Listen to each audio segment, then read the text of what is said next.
Herkese salam dostlar. Başka YouTuber'larda görürdüm ki gün ərzində nə yeyirlər, nə edirlər, short videolar paylaşırlar.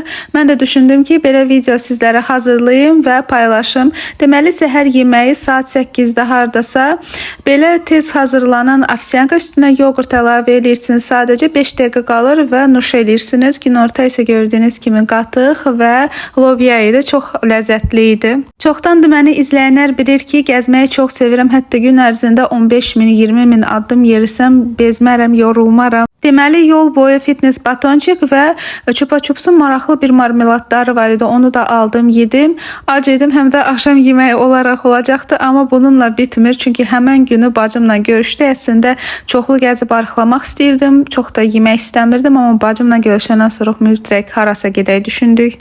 Bulvarın bu hissəsini çox bəyənirəm, çox estetik görsənir və burada da sizə ətrafı çəkirəm. Harada estetik nə görürdümsə deyirdim ki, bunu mütləq çəkim, kontent yaranacaq və bu yeri ilk dəfədir görürdüm. Burada nə qədər gülməyim tutmuşdu çəkəndə. Elə bir burada nəsə maraqlı bir şeylər gedir, oynayırdılar qarşımda falan, belə bir maraqlı görüntü idi. Bunu da sizlərlə çəkdim, paylaşdım. Həmən günü bulvarın düz başından ayağına kimi nə qədər getdim. Hardasa çatmışdım Dağüstü parka qədər, amma oradan da qayıtdıq bacımla Targoviyə getdik.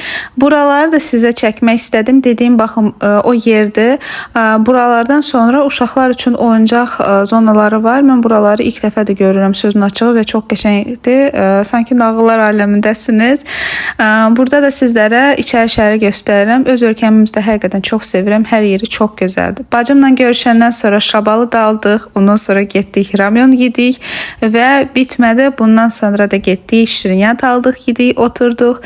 Videom bu qədər. İzlədiyiniz üçün təşəkkür edirəm. Ümid edirəm ki, belə short videoları bəyənirsiniz. Odur ki, izləmədə qalın. Növbəti vloglarda görüşənədək.